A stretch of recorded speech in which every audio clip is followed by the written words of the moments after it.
1 Samuel, capítulo 9.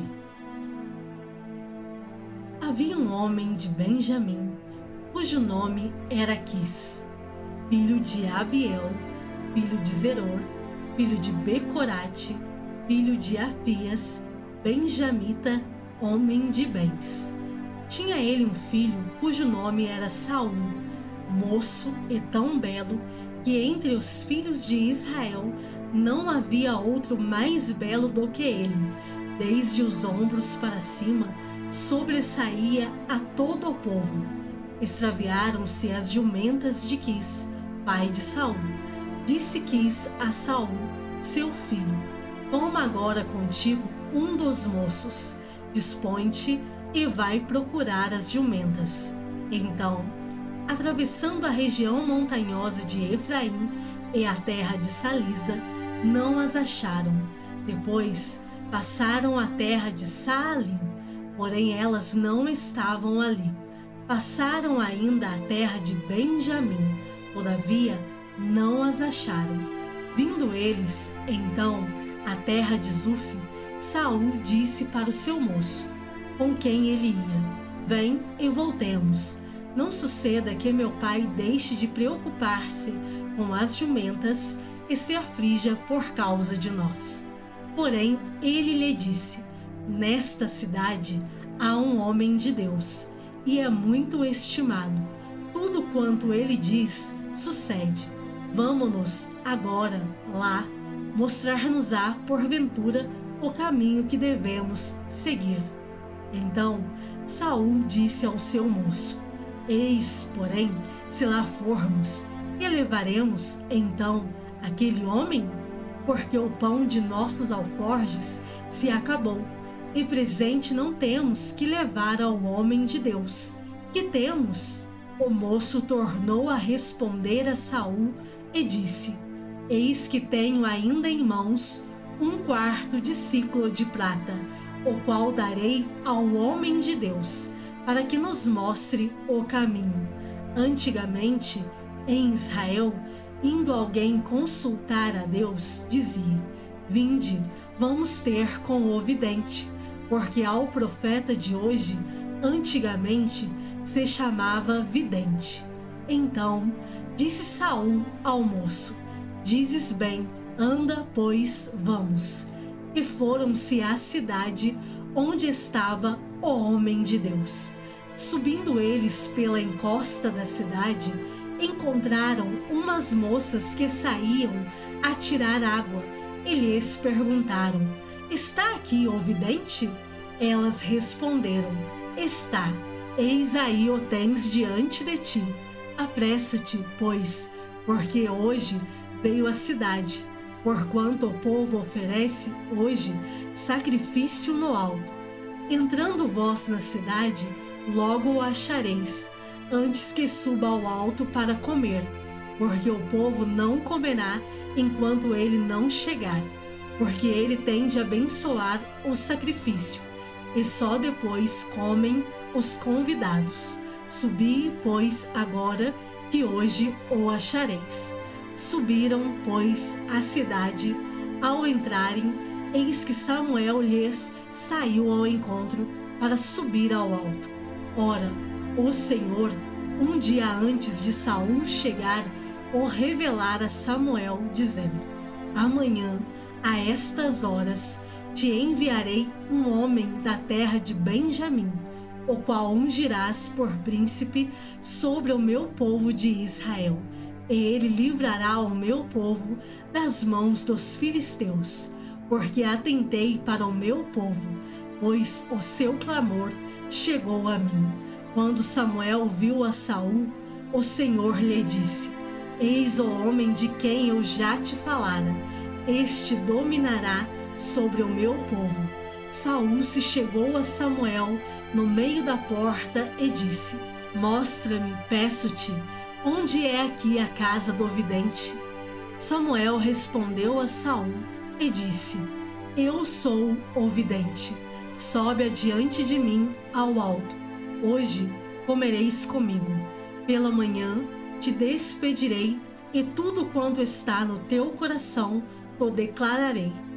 Quanto às jumentas que há 3 dias se te perderam, não se preocupe o teu coração com elas, porque já se encontraram. E para quem está reservado tudo que é precioso em Israel? Não é para ti e para toda a casa de teu pai? Então respondeu Saul e disse: Porventura não sou benjamita, da menor das tribos de Israel? E a minha família, a menor de todas as famílias da tribo de Benjamim? Por que, pois, me falas com tais palavras? Samuel, tomando a Saul e ao seu moço, levou-os à sala de jantar e lhes deu o lugar de honra entre os convidados, que eram cerca de 30 pessoas.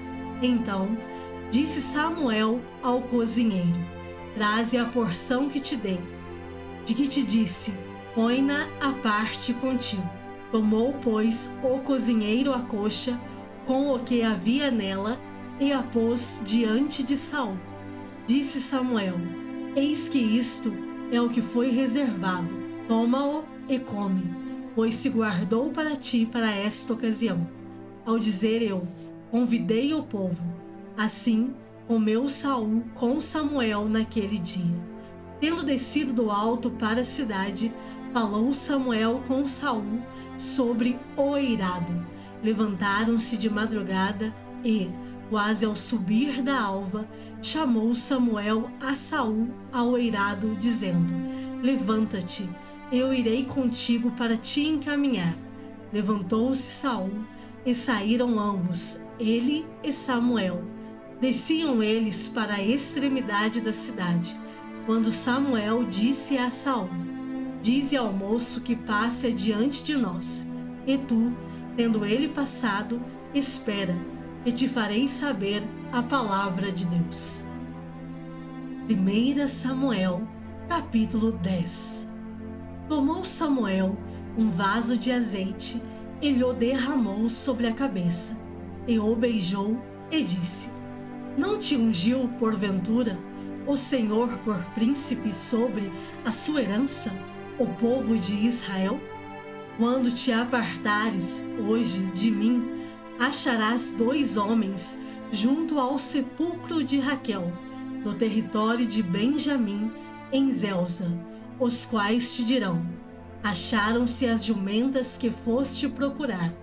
E eis que teu pai já não pensa no caso delas, e se aflige por causa de vós, dizendo: Que farei eu por meu filho? Quando dali passares adiante e chegares ao carvalho de Tabor, ali te encontrarão 3 homens que vão subindo a Deus a Betel, um levando 3 cabritos, outro 3 bolos de pão e o outro um odre de vinho. Eles te saudarão e te darão 2 pães, que receberás da sua mão. Então seguirás a Gibeá Eloim, onde está a guarnição dos filisteus. E há de ser que, entrando na cidade, encontrarás um grupo de profetas que descem do alto, precedidos de saltérios e tambores e flautas e harpas, e eles estarão profetizando. O Espírito do Senhor se apossará de ti, e profetizarás com eles, e tu serás mudado em outro homem. Quando estes sinais te sucederem, faze o que a ocasião te pedir, porque Deus é contigo. Tu, porém, descerás adiante de mim a Gilgal, e eis que eu descerei a ti, para sacrificar holocausto e para apresentar ofertas pacíficas. 7 dias esperarás, até que eu venha ter contigo e te declare o que hás de fazer. Sucedeu, pois, que, virando-se ele para despedir-se de Samuel, Deus lhe mudou o coração, e todos esses sinais se deram naquele mesmo dia. Chegando eles a Gibeá, eis que um grupo de profetas lhe saiu ao encontro. O Espírito de Deus se apossou de Saul, e ele profetizou no meio deles. Todos os que dantes o conheciam vendo que ele profetizava com os profetas, diziam uns aos outros: "E é isso que sucedeu ao filho de Quis? Está também Saul entre os profetas?" Então um homem respondeu: "Pois quem é o pai deles?" Pelo que se tornou em provérbio: "Está também Saul entre os profetas?" E, tendo profetizado, seguiu para o alto.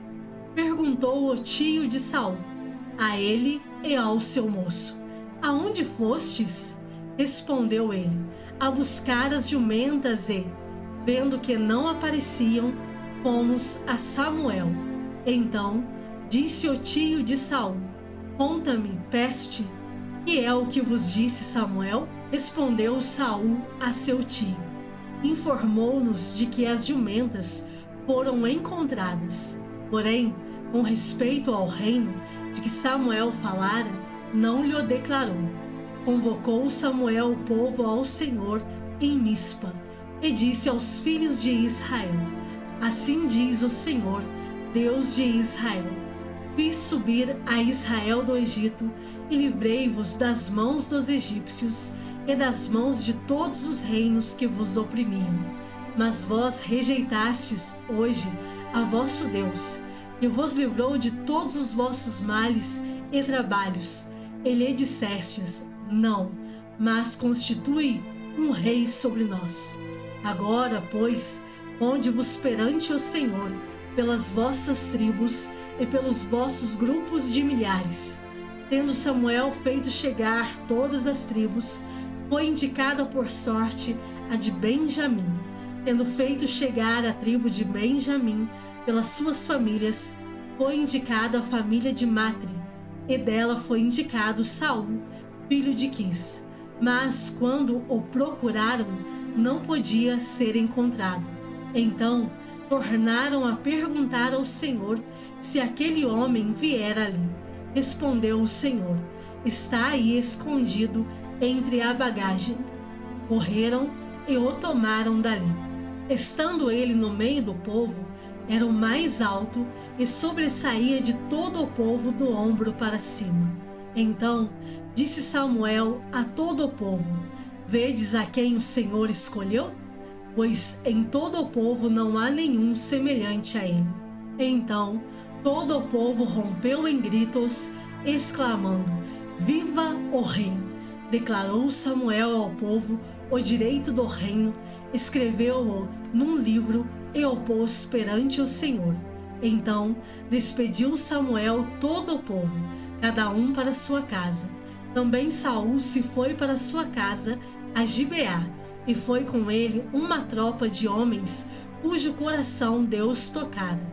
Mas os filhos de Belial disseram: "Como poderá este salvar-nos?"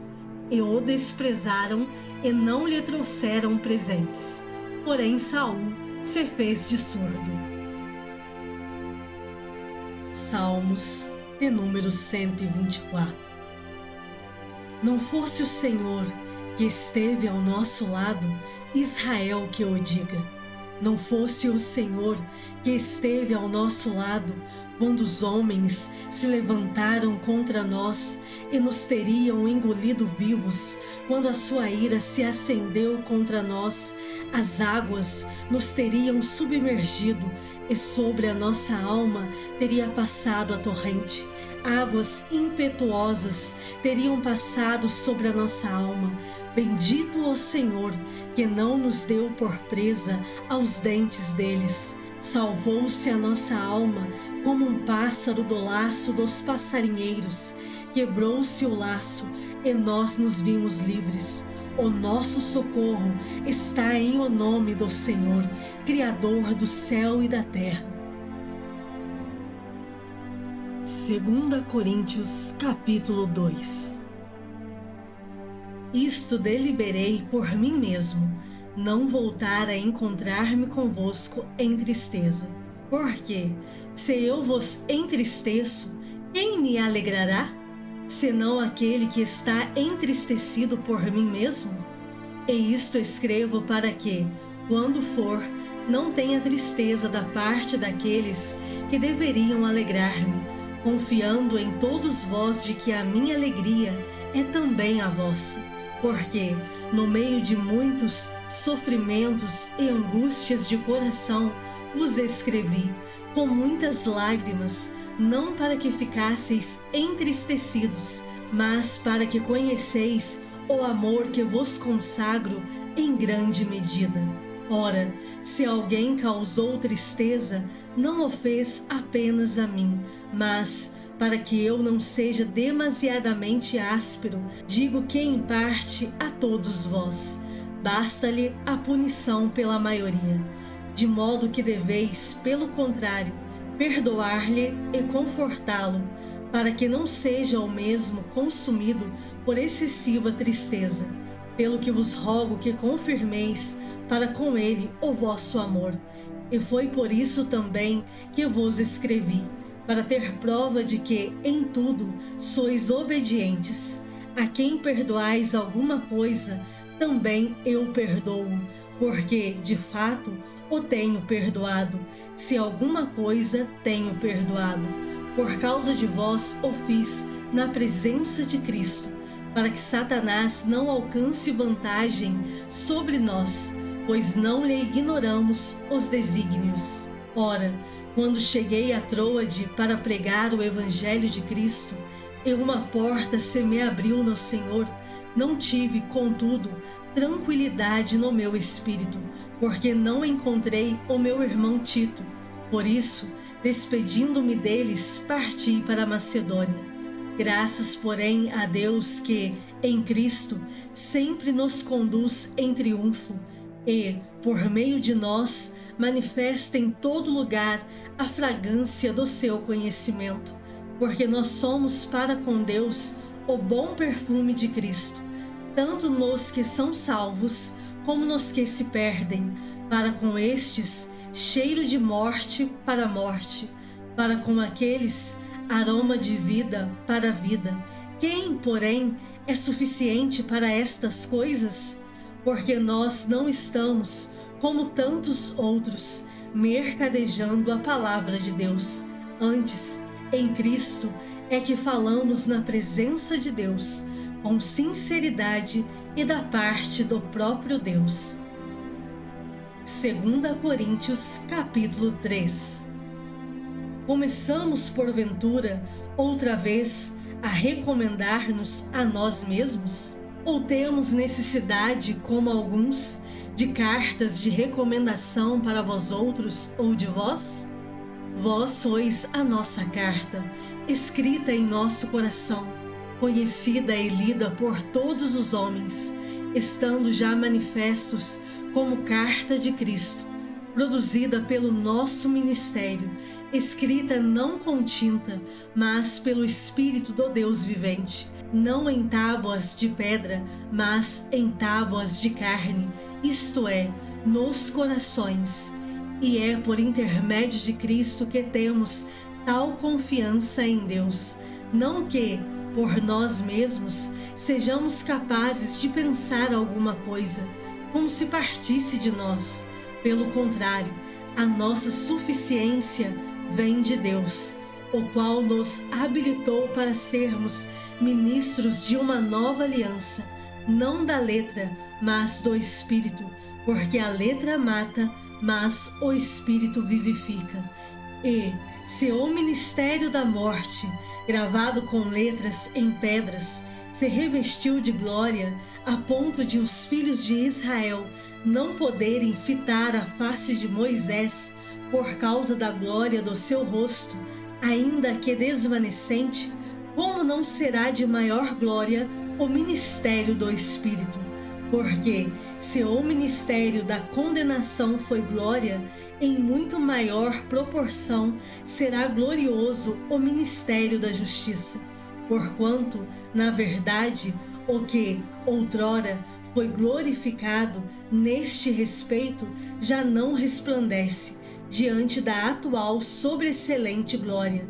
Porque, se o que se desvanecia teve sua glória, muito mais glória tem o que é permanente.